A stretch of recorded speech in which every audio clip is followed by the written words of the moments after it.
I'm maintaining a low profile lately because the last public event I did was at the Listow Writers Festival for a bunch of kids in a circus tent. And the kids had not been, there simply happened to be a circus tent that they could use, and the kids had not really been properly briefed. And I walked into this tent and I was explaining to the kids how they were going to have an hour of literary endeavour and how wonderful it was going to be, and we were going to raise the awareness of the wonderfulness of books and bookstores. And a kid put his hand up and he said, "Do you have any lions?" And I kind of had a pause and I said, "Look," I said, "you know, again, I'll go through it. It's wonders of bookstores and you know, it's reading and I'm going to talk and it'll be fantastic. And this is not actually my circus." And he thought about it, and the hand went up again, and I went yes. And he said, "Do you have any elephants?" And I realised that actually that they're kind of a tougher crowd to play at. And after doing that, I had a 3-month-long lie down. So I recovered. And the only thing that brought me out was Declan asking me to launch this book. Do you have any horses? We need a stricter door policy. I rarely launch books. This is only the second book I've ever launched. The first book was a non-fiction book which had nothing to do with what I do, which was a little bit like getting somebody from Girls Aloud to launch a book on theoretical physics. I felt completely at one remove. This is slightly different. To be launching a mystery book, and a very unusual mystery book, is a real pleasure for me. I worry that I'm going to jinx it. Because what I've noticed is that every book that I give a jacket quote to seems to tank. If I were launching a ship and I hit a bottle towards it, the bottle wouldn't shatter, but the ship would.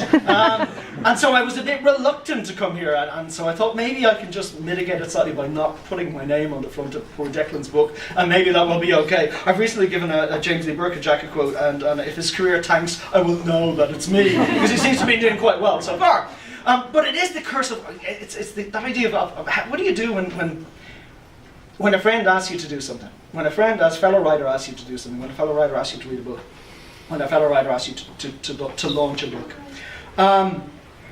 Gore Vidal used to say that well, he probably still does because he's still alive, although not doing terribly well, which is probably just fate coming back on him. But he used to say that every time one of his friends succeeded, a little part of him died.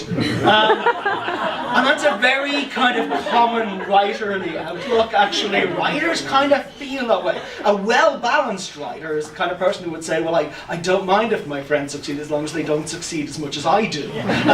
That's as good as we get. And it's very unusual to find people who don't conform to that mould. And I have a huge fondness for Declan, because Declan is very, very different, both as a writer and as a critic. Writers being critics is a kind of odd arena. Somebody on the Twitter, as we old people call it, yesterday was asking whether writers should give input on edits to other people's books. And I thought that it is a little bit like, you know, pointing at the splinter in somebody else's eye while ignoring the huge plank in your own, because it's much easier to solve other people's problems than to solve your own. Equally, it's very easy to be a critic in the most negative and aggressive sense, especially when you're dealing with writers from your own field. It takes an enormous generosity of spirit to give a great deal of yourself, sometimes at a cost to yourself. And that's something that Declan has done over the years. Declan has become the great proselytizer for Irish crime fiction. He has done what none of the rest of us could do. And he has done it out of an immense generosity of spirit. And there are a lot of writers whose names have been put out on the internet, have been put out on bulletin boards, who are being discussed, particularly Irish writers, because of what Declan has done. And so, it is the very least that I can do, and the very least that his colleagues who have gathered here to support him can do, to come along and to say to him, look, thank you, but also to acknowledge that as well as being a fine critic and a decent human being, and possibly a candidate for sainthood, is the way they're going on, is that he's also a very, very fine writer in his own right. I remember reading The Big O and thinking, this is really good. This is just really good at a time when there wasn't really a lot of Irish crime fiction that you'd pick up and think, that's just fantastic.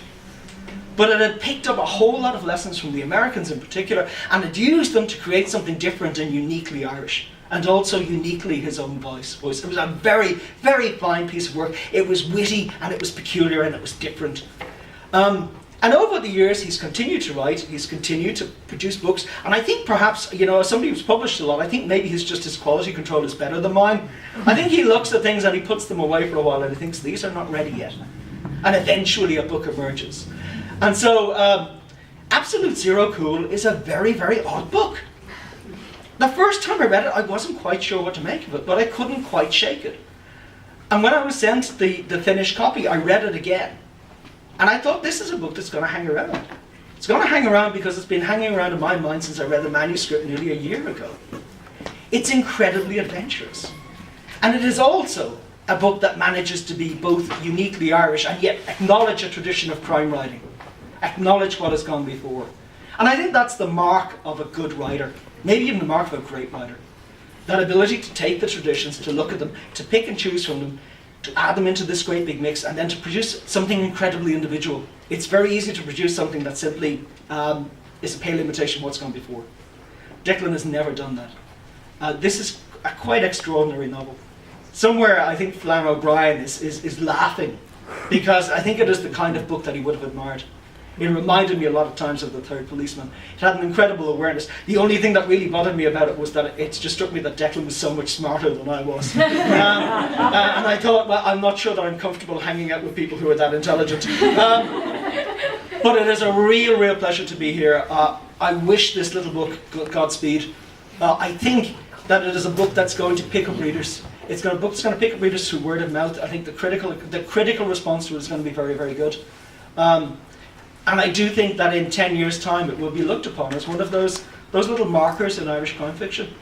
As a book that was so different and so strange and yet so in its way so beautifully brilliant that we'll all think, actually I'm kind of glad I read that, because you'll still be thinking about it in that 10 years' time. Congratulations, Declan. Come up here.